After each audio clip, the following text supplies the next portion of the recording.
Karen's kettle hissed like a viper, steam curling into the twilight air as she smirked at my ruined Chevy. I stood frozen, keys dangling, watching my truck's paint bubble like a bad dream. This wasn't just a driveway dispute, it was war. Karen and her sister, Martha, ruled the HOA like petty dictators, their matching bleach blonde bobs and gaudy floral dresses a fixture at every neighborhood meeting. They'd been terrorizing our cul-de-sac for years, slapping fines on kids' lemonade stands and measuring lawn grass with rulers. But today, they'd crossed the line.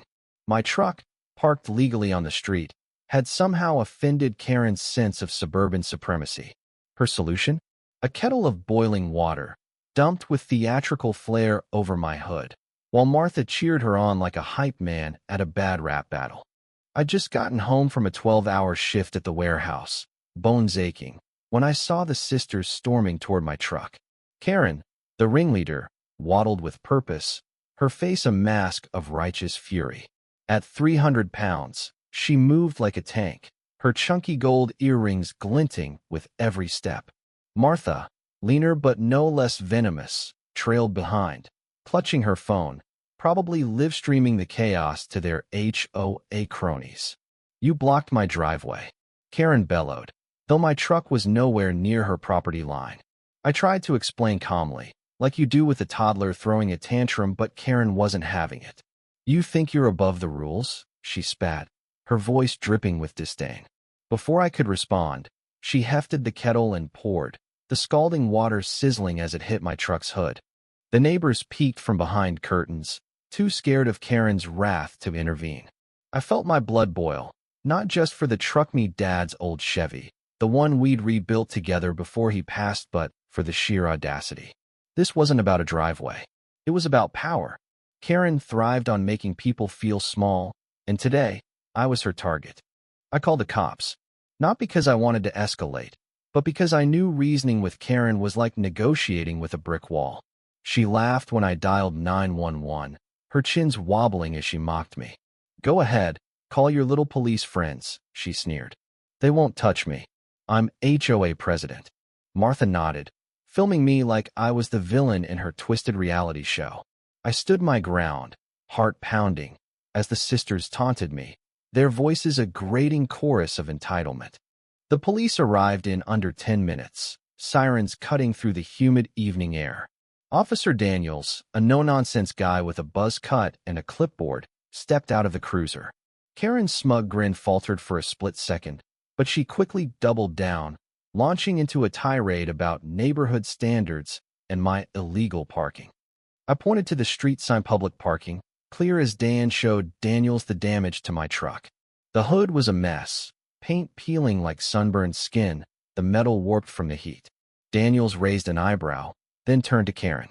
"Ma'am, did you pour boiling water on this vehicle?" he asked, his tone flat but firm. Karen's face turned beet red, her mouth opening and closing like a fish out of water. "He provoked me," she sputtered. "He's disrespecting the HOA," Martha chimed in, waving her phone as if it held irrefutable evidence. But Daniels wasn't impressed. He'd dealt with Karens before. He asked for witnesses, and to my surprise, old Mrs. Jenkins from across the street shuffled forward. She'd been watching from her porch, her ancient dachshund yapping at her feet. "I saw the whole thing," she said, her voice shaky but resolute. "Those two poured the water. They've been bullying everyone for years." The tide turned fast. Daniels radioed for backup, and Karen's bravado crumbled. She tried to pivot, claiming it was an accident, that the kettle slipped. Martha, less quick on her feet, just kept filming, muttering about slander. But the evidence was undeniable. The steaming kettle, still in Karen's hand, and the ruined truck. Daniels read them their rights, and I watched, stunned, as both sisters were cuffed. Karen's wails echoed down the street as she was led to the cruiser, her floral dress snagging on the door. Martha, for once, was silent, her phone finally lowered. The neighborhood buzzed for days. The HOA held an emergency meeting, and Karen and Martha were ousted as president and treasurer, respectively. Turns out, they'd been skimming dues for years, funneling money into their landscaping fund, that mysteriously never materialized. The sisters faced charges for vandalism and harassment, and I heard Karen's husband was so embarrassed he put their house up for sale. My truck? It needed a new hood, but the insurance covered it, and I got a bittersweet satisfaction knowing Dad's Chevy had outlasted Karen's reign of terror. But the real victory wasn't the arrest or the HOA shakeup. It was the neighborhood waking up.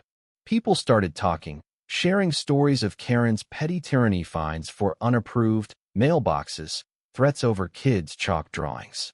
Mrs. Jenkins organized a block party, something Karen had banned years ago, and we all showed up, laughing and grilling burgers under the stars. The cul-de-sac felt alive again, free from the sisters' shadow. Karen's downfall wasn't just about a truck or a kettle. It was about karma catching up to someone who'd spent years stomping on others to feel big. I don't hate her, not really. Hate's too heavy to carry. But I hope she learned something. Sitting in that cell, her smugness stripped away. People like Karen thrive on fear, but they crumble when you stand up. And that night, under the fading sun, I stood up. So did Mrs. Jenkins. So did the neighborhood. The end.